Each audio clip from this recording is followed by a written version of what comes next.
Hey everyone, Norm from Tested here at Monsterpalooza, reunited with George from Immortal Masks. It's good to see you again. Oh it's my goodness, back, right? Yes, oh my gosh. Awesome. It's so familiar and yet like very surreal that we haven't seen each other for like 3 years. I know. So how's it been going? Good.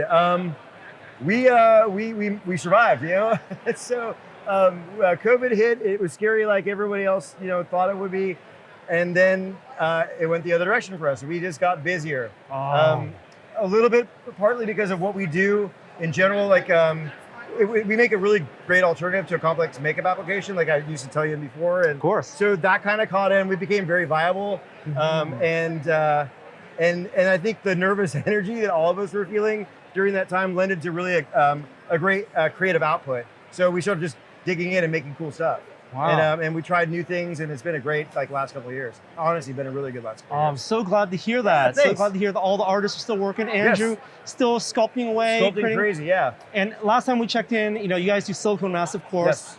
Always experimenting with different forms, different shapes, different kind of materials you're emulating with silicone. Pushing the design aspect is something that we've always been into. Like every time we go, like we creep like this further, we're like, okay, how much further can we go? Can we do this now? And then luckily we've been pairing like guys from Adafruit, so our friends in the Silicon Valley, because that's where I'm from too, came out and showed us some really fun things with like lights and so we started incorporating that into our masks and more LEDs that we can actually design and work really well. Yeah. Like have become a new thing. Lighting systems, smoking systems, things that just really make the character stand out more. So yeah, we've been having fun with that. And to incorporate like something like this, it's still supposed to be wearable, right? Like it's still so the fun thing about this one, this is a new mask. It's called a Harvester, and we hadn't really tackled the traditional scarecrow yet, and we wanted to still stick with a monster thing. And so we had a couple ideas on this one, and one was first, obviously, trying to how are we going to get burlap really to be like to read in silicone. Right. And we figured out a way to do that by painting painting clay onto a plastic version of burlap, and then capturing the texture, and then pushing it into the forms that we'd already sculpted before. And then we lit it up from behind, and the translucency of silicone lends to us to be able to go ahead and do something like this, that when you turn the light off, it's just no eyes. Yeah. And turn it back on. And the lights totally read. Yep. We can pick different mode settings. Right.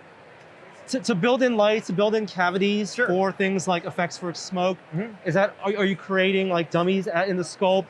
Yeah, in the casting process? So a lot of it is in the core design. So we make all those areas that accommodate the lights and bladders for smoke effects and that in the core design first, and then we sculpt over that, and then we go back and reinforce it and put it in there. So yeah. So the core that the clay goes on top of, you're gonna have one that's that thing we talked about 7 years ago the first time. Where back then it was just about the fit. Now we're using it to like actually incorporate mechanics into it.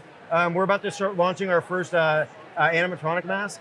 Oh, wow. Yeah, so that's coming up. What does that core look like when you have that mech? Underskull and a mech and self-contained, harkening back to like the old days, like Rick Baker and Sam Winston when they were doing things for like his Planet of the Apes design and Rick's work on like Greystoke and whatnot. We studied those things and we're like, what can we do to make this work? And we don't really need straps because the silicone will hold everything in place. And, but it's also tougher too, like much more than the foam latex. It is, but we've been playing with some design stuff. I think we're pretty close to actually releasing it. Oh, I can't wait. That's so exciting.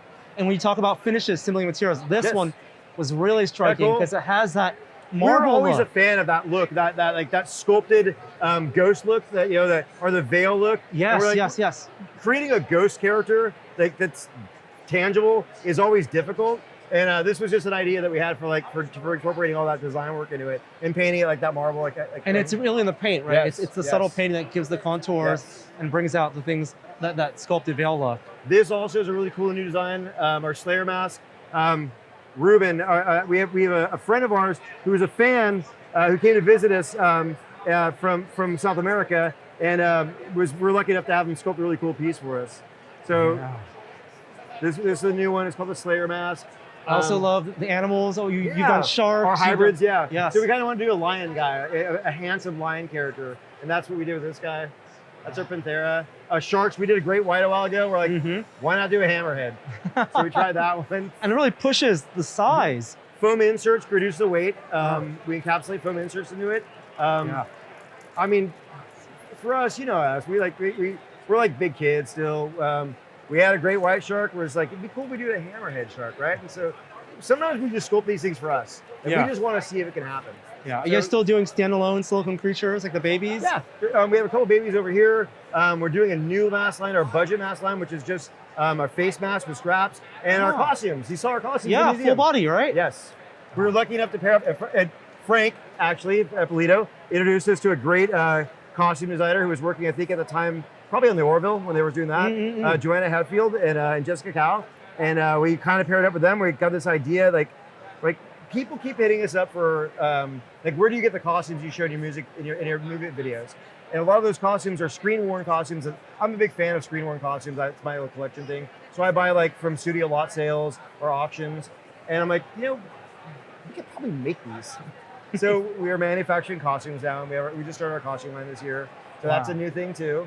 Wow, and then keeping a whole production facility, it's getting versatile enough crazy to do cut and sew, as well as you had like full body prosthetic pieces, standalone creatures and mechs. I know.